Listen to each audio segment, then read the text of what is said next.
So we cut back to Earth and I'm thinking, hey, we're gonna see what Krillin's up to or something. But no. Instead, Schwarzenegger walks out of a fiery explosion in the middle of the road. For some reason, there's a bank robbery happening. Arnold then walks in and tells one of the robbers, I'm a friend of Sarah Connor. Okay, so actually what has happened here is Baby's on Earth. Just like that. How did he find Earth? The universe is a pretty big place. Did he just point his ship in a direction and go there and get really lucky? Can he sense ki? It doesn't seem like it. He's walking up to random people asking them where the Saiyans are. Of course, this isn't shown or explained, and that's just the GT special. Baby's just on Earth now, instantaneously.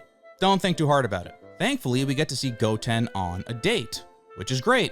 Goten and Satan find each other, and Satan has Goten fight this maniac. He's reluctant at first, but as soon as he sees Baby wheeling his girl, he snaps like Gohan when he burst out of the frickin' pod. Next, a random Chad in the crowd approaches Goten, and then some other dude too. Goten then proceeds to do the coolest thing ever. Yeah, that kicks ass. We learn that Baby can easily jump from body to body, and even has enough strength at this point to give Goten trouble. Also, just like that, Baby is blue now, I guess. For my count, this is the third design we've seen of Baby so far. Remember all those Rill transformations? That is child's play compared to Baby. This guy is transforming non-stop, and it never feels important or intimidating. It just happens, out of nowhere. Okay, I guess he's blue now and has this yellow and red armor. Why? When did that happen? Why not show that transformation? He's absorbing more people, he's getting stronger, he's growing. That's how you sell the power of a villain, right? Or he could just show up and he's blue now. That's much more exciting. I will say I like the blue Baby form we see here. It's yet another great Nakatsuru design. At this point, the dude is absolutely cooking, delivering on like 10 different forms for every character he's drawing. So the episode ends with a face-off between Baby and Goten. Oh my sweet Jesus. Is this really happening? Someone that isn't Goku is getting some focus? Adult Goten is gonna have a fight? Okay, I'm intrigued. Let's go. Let's see what this guy can do. Is he rusty? Does he have a trick up his sleeve? A powered up Baby is about to fight one of our big secondary characters. Let's see where this goes. Baby seems to want his Saya power, so that tells me Goten must still be pretty strong. Then he turns into a Super Saiyan. Oh my god, it's actually happening. One of our characters is treating a fight seriously, using all of his strength against a powerful opponent right from the start. I don't think we've seen that so far in GT. Goten unleashes a storm of Ki Blast down onto Baby, and I'm getting hyped. This is a real fight. I should really stop doing this to myself. Baby is able to cut Goten's arm with a Ki Blast. Then, as Goten fires a Kamehameha, Baby turns into the bubblegum, flies past the beam, and enters Goten via the cut. Okay, so how does this technique work exactly? Can he only take over a body via cut? Or can he just do the bubblegum thing? Or both? Either way, this is quickly becoming quite overpowered. If someone is vulnerable when shooting a mere Ki Blast, I mean, our heroes do that a lot. It's gonna be really hard to beat this guy without getting your body snatched. Within 3 whole minutes, Baby Goten is born. Because God forbid we get an episode or 2 of Goten fighting Baby. You know, the first Saiyan on Earth that Baby encounters, maybe make it a bit close, create some tension, like it's a struggle for Baby. Outside of this brief encounter in his little baby form, he's never had a fight, right? Maybe let Goten do a bit more than one flurry of Ki Blasts? I don't remember Cell fighting, defeating, and absorbing someone powerful this quickly. There's just no build-up here. GT pacing really hurts the Baby arc, especially after Baby arrives on Earth. Goten's fight with Baby lasted 3 minutes, and this is only the beginning. So Baby takes over Goten's body, but no one knows that. Visually, he looks the same. Baby mentions that he can read Goten's thoughts, and the strongest Saiyan on Earth is Vegeta. So he's gonna go after him next. Okay, my immediate thought is there's some potential here to have some fun. Goten basically has an evil parasite inside his body. controlling his thoughts and actions. We could go full Spider-Man 3 and get goofy with it. Baby could be stealthy, get some information out of the secondary cast, and sneak up on Vegeta when he least expects it. That would be amusing at least. I guess we'll see. It's also established that Baby reads the thoughts and gains the memories of anybody he takes over. Then, 26 episodes into Dragon Ball GT, we cut to the waterfalls. It's Piccolo. 26 episodes we have gone without Piccolo. Hey Piccolo, anything to say about the Black Star Dragon Balls that you created? No? Okay, that's cool. Just stay at the waterfalls, I guess. Piccolo makes his debut in this show, worried about a large key. Then we cut away. Great. We know from the interview that they legit did not care one bit about Piccolo, but it's really clear just watching the show that that's the case. Baby Goten comes home and he's a total dick to everyone, not even trying to hide the fact that he's actually an evil being. Chi-Chi then slaps the shit out of him for not calling Vegeta, Vegeta-san. Baby is trying to parse Goten's memories on this woman and finds that even though she has no power, she's greater than anyone. Okay, that's funny. More of this, please. I want to see Baby baffled by normal human things. That's funny. You could do a lot with that. So come on, Baby, play it cool. Be subtle. Let's really milk this. Or you could punch Gohan in the gut as hard as possible in front of his family and friends. Aw, man. I'm expecting way too much from these writers, I'm sorry. It's like they give us these small glimmers of hope. Some of it is so clever and funny, and it feels like Dragon Ball, but it's fleeting, or something really stupid happens immediately after, dashing our hopes completely. At least Gohan with his big brain can tell immediately that it's not really Goten. He brings him to an empty place away from people, and this is it. We're about to get Goten versus Gohan. Brother versus brother. This is kinda just like Majin Vegeta versus Goku when you think about it. The conditions are very similar here. We have two people who are really close to each other, and they're forced to fight. And one of them has been taken over by evil. I could absolutely buy that Baby Goten is much stronger than normal Goten, so he could more or less go even with Gohan. Goten immediately goes Super Saiyan, and the fight begins. Gohan may be the Earth's greatest scholar now, but bro is still yoked out of his mind. God damn. They have a back and forth, but once again, the good guy is hesitant because they don't want to destroy the body of their loved one. I'm sorry to tell you, Gohan, but you gotta do it. Use your big brain. They got absorbed by an evil being. At this point, they pretty much are dead. Either you kill and revive them with the Dragon Balls, or hold back and let Baby kick your ass, absorb you, and take over the universe. Surely Gohan is smart enough to realize this? Gohan turns into a Super Saiyan, which totally goes against what the Elder Kaioshin said in Dragon Ball Z episode 262. It's canon that Gohan doesn't have to turn Super Saiyan anymore, okay? Look, GT has much bigger problems than that. I could give two shits about Gohan turning blonde or not. We have to talk about what happens next, because what happens next is basically the moment that breaks this entire arc once and for all.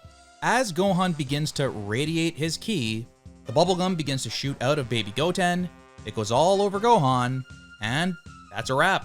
Just like that, Baby has now taken over Gohan. So first of all, my dream fight of Goten versus Gohan, brother versus brother, lasted all of 3 minutes. Here's a perfect example of great idea, terrible execution. Could you imagine if Toriyama wrote a fight between Gohan and Goten? Like a real ass fight. Brother versus brother, where one of them is taken over by an evil parasite. Do you think it would end that quickly? Do you think it would be that emotionless and boring? This is like a master class on wasting great ideas and executing on them in the worst possible way. I cannot believe the GT team thought it would be okay to have the first ever fight between Goten and Gohan go 3 whole minutes. It's the pacing issue too. How could I possibly care that Big Bad Baby is body swapping with all these powerful fighters? There's no build-up, no payoff, and that's because it happens so damn quickly. You can't even get into it before it's over. Also, please take note. This single episode had 2 full fights, Baby versus Goten and Baby Goten versus Gohan. How can you rush through those 2 fights so quickly? Like, I know the GT team has no respect at all for the secondary characters, but god damn. But wait, there's more. We have 20 seconds left in this episode, and by golly, the GT writing team is gonna use it. Baby Gohan is born, and all of a sudden a Makanko Sappo flies towards him, which he dodges. It's Piccolo! Mr. Piccolo is here! Remember him, Swole Gohan! Remember him! He's like a father to you! Or shoot a Kamehameha and kill him instantly. I mean, it's laughable at this point. An episode that should have been a home run, the first episode where Baby lands on Earth and gets to fight our heroes, goes completely off the rails in record time. They managed to fit Goten versus Baby, Baby Goten versus Gohan, and a confrontation between Baby Gohan and Piccolo in a single episode. My head is like spinning at this point. So many great ideas, so many what should be important moments in this story are rushed through so fast, it's mind-boggling. It looks like Vegeta is next on the list for Baby, and I suspect he'll take over his body with ease. Episode 27 starts off great, actually. It's something I've wanted since literally episode 1. Vegeta and Bra bonding. Yes, he took her shopping. Then these guys try to flirt with her, and Vegeta proceeds to rip the steering wheel out of their car. They careen off the cliff and have been killed. There's no doubt about it. Bra hardly even reacts to this, which suggests that this is a regular occurrence for her. Aw, man. Then, Baby shows up, and now we have to get back to the main plot. Can we just have these GT writers write 64 episodes of slice of life stuff instead? They're actually legitimately good at it. Honest to God, 2 of my favorite moments in this entire show is the Vegeta shaving his mustache scene, and this insane scene with Vegeta and Bra on the road. You know, now that I think about it, Baby is a really effective villain. As the viewer, I'm just sitting here enjoying all these characters I love, simply existing, living their life, having fun. And then Baby shows up, and you know the quality of the show is about to nosedive. Well, here it is. The big fight between Baby Gohan and Vegeta. It'll probably go 50 seconds. I love how Bra isn't scared at all. Gohan just shot a ki blast at them, and she's unfazed. I wish they did more with her. She's Vegeta's daughter. She should be an absolute beast in this show. Or at least tease some of that potential in a meaningful way. But instead, nothing. Baby actually realizes she's half Saiyan and he could use a bit of that sweet, sweet Saya power. But before he can make a move, Vegeta yeets her and tells her to go home. What the hell was that? I am fascinated by Bra. First, she barely reacts to her dad murdering a bunch of dudes. Now she's unfazed by Vegeta tossing her 60 feet into the air, after which she casually lands in the driver's seat of a car.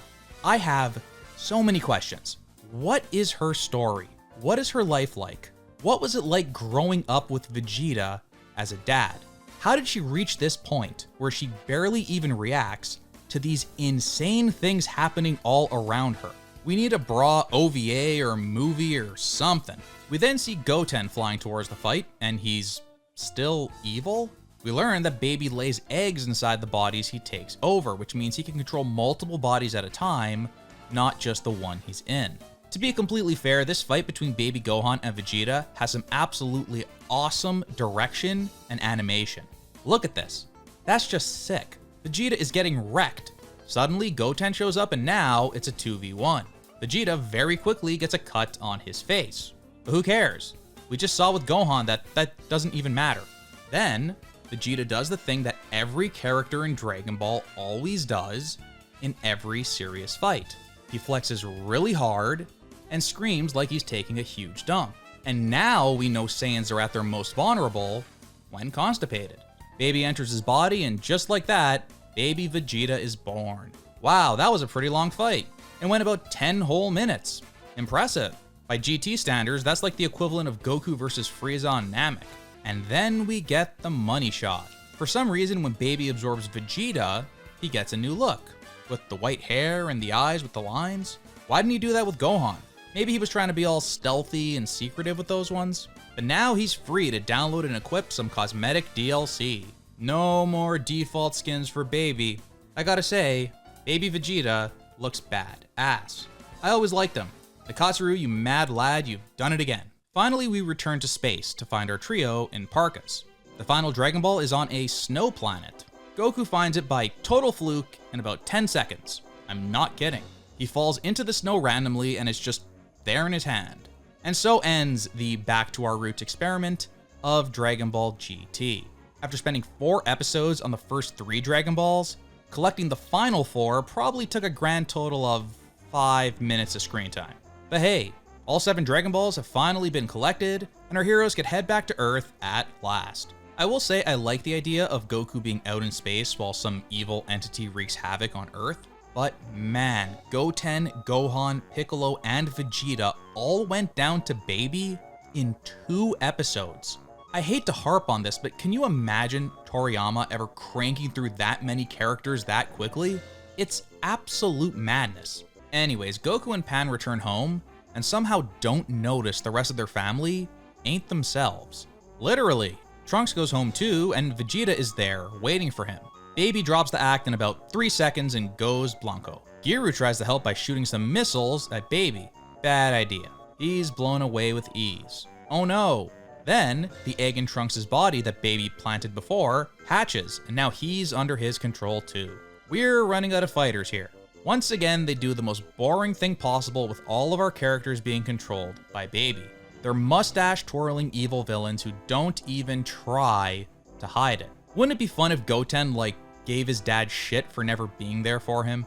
I don't know, maybe it's a bit dark for a kid's show, but I just wish they were a little more creative with all the characters while they deal with this evil parasite inside of them.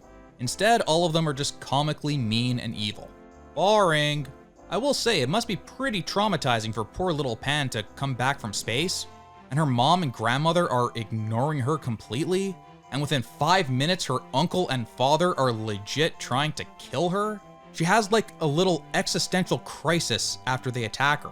I don't know, that seems pretty dark to me. Goku finally gets serious and fights off his sons. Once again, you could have got so much mileage out of Goku versus Goten and Goku versus Gohan fights. But at this point, I'm just over it. I'm not expecting them to go anywhere cool with these crazy matchups at all. They probably won't even fight for more than 30 seconds. Baby Vegeta shows up, and for the big final fight of this arc, the creative geniuses writing GT have landed on Vegeta being controlled by an evil being versus Goku. Wait, how did this quote get on here? I'm sorry, my files are getting all over the place. All the creativity in GT has me all flustered. Nonetheless, it looks like Goku's fight with the final boss of this arc is about to begin. Surely it has to be at least as long and satisfying as the Goku vs. Rild fight, right? Goku vs. Rild is the fight to be topped. Will Goku vs. Baby Vegeta deliver? So the next episode starts, and what a title. Ultra Yikes, Super Saiyan 3 Beaten. I'm focusing on the Super Saiyan 3 part of that episode title. We're 29 episodes into this show, and for the first time, it seems like Goku is actually gonna try. He's actually using his most powerful form to fight an opponent. Why was this so hard? Why did this take so long? And then the actual episode begins. And now I'm focusing on the Ultra Yikes part of that episode title, because for the big Super Saiyan 3 Goku versus Baby Vegeta fight, for the big return of our hero Goku to Earth, where he finally gets his hands on the final boss of this entire arc, for this huge moment where we're finally going to see Goku going all out for the very first time in Dragon Ball GT, it's a Studio Last House episode. And all the hype deflates out of my body because you know this episode is going to look like absolute ass. We also have all the usual issues with pacing here as well. Baby Vegeta uses one of Vegeta's most iconic moves, the Big Bang Attack, and it just happens in the blink of an eye. Hey idiots, why not build that up a bit? Holy shit, this evil being has taken over Vegeta and he could even use his most powerful techniques, like the Big Bang Attack. Goku is shocked. He's never had to take a Big Bang Attack head on like this. This baby guy is unhinged and he has access to Vegeta's unfathomable strength. A Big Bang attack just might blow up the Earth. But instead it just happens in about 4 seconds and everyone is fine and we move on. Baby Trunks and Baby Bra show up and I'm thinking we're finally gonna see Bra fight. But I was wrong. Never get your hopes up for anything. That's like the Dragon Ball GT experience in a nutshell. Then, the worst line in the entire series is uttered by Baby. All he's been talking about since he was born was Saya power, he wants all the Saya power. He gets it from practically every Saiyan on Earth, except Goku, the strongest of them all. Get this, Baby decides he doesn't want to take over Goku's body or get his Saya power. He wants to kill him with his own hands. Now, I get that he has to fight Goku, but is there any logic behind this sudden change of heart? Why would Baby not want to do exactly what he's done to every Saiyan up to this point? Doesn't he want to rule the universe and turn everyone into a Sphurian? Isn't that the ultimate goal? Wouldn't Goku's Saya power help him with that? Is he giving himself a challenge or something? Like, just so you know, Baby, if you ever wanted to just end the fight immediately and murder Goku, you have a pretty damn overpowered technique at your disposal that can help you with that. Goku is vulnerable when he powers up or uses a ki blast, right? Let's say something really bad happens for Baby. Like, I don't know, this will never happen, but let's just say, for the sake of the argument, Goku attains a new form of Super Saiyan.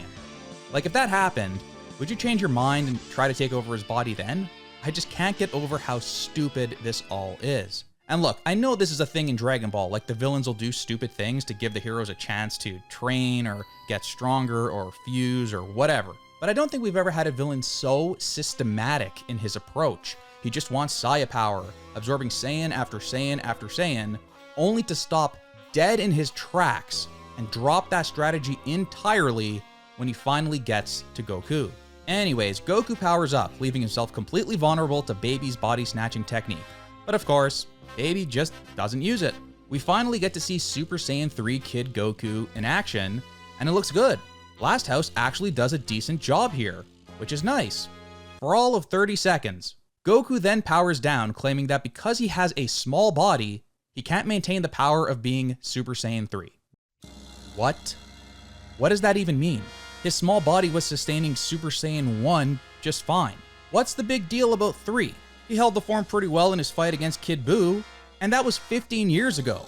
Are you telling me after 15 years, Son Goku hasn't mastered Super Saiyan 3 yet?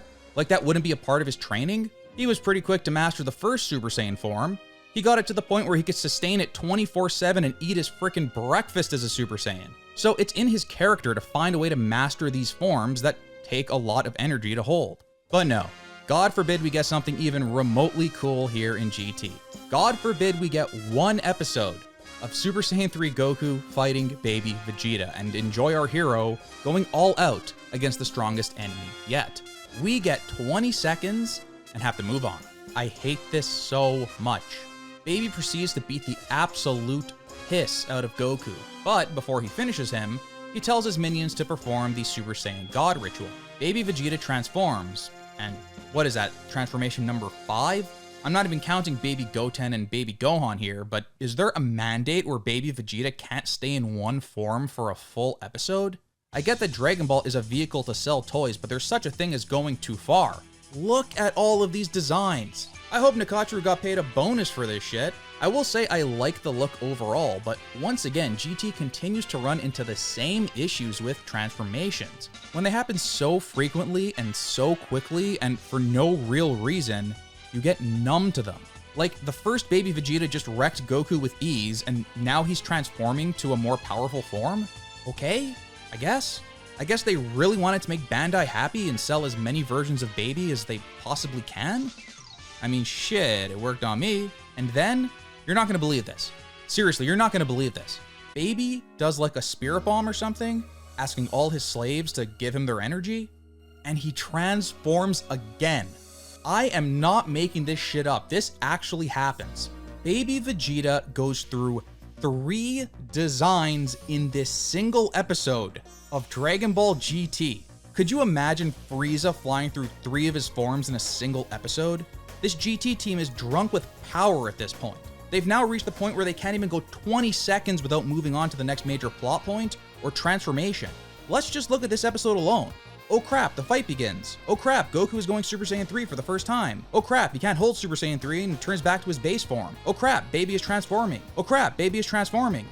Again, these are all fairly standard Dragon Ball plot points, but they would never be burned so quickly in rapid succession like this. You stretch that shit out.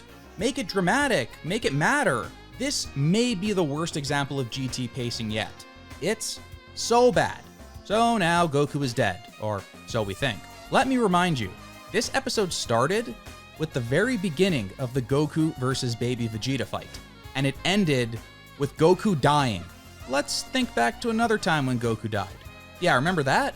The entire fight and Goku's death didn't take place over one single episode. It couldn't. There was too much ground to cover. There was drama, sworn enemies joining forces to take on an even greater threat, struggle, twists, strategy, surprises, but in the end, Goku had no choice but to sacrifice himself to take his evil brother out. It was violent and brutal and emotional and dramatic. You felt something, even if you were a brand new Dragon Ball viewer who was just meeting Goku for the first time. What an incredible way to kick off Dragon Ball Z and, let's be honest, turn kids into lifelong fans. Was there any of that in this episode of GT at all? Goku got beat up and Baby threw a ball at him and he died. I didn't feel anything. It just happens, and happens so quickly I could barely absorb what I'm watching. Here's a quick summary of what happened in the last 5 episodes of GT. I mean, you think that's enough? Could they crank through this material any faster? I mean, there is no struggle at all here for Baby. There's no twists, there's no surprises. He just easily and quickly absorbs Goten, then easily and quickly absorbs Gohan, then easily and quickly absorbs Vegeta. And now he easily and quickly beats Goku in a fight. So exciting!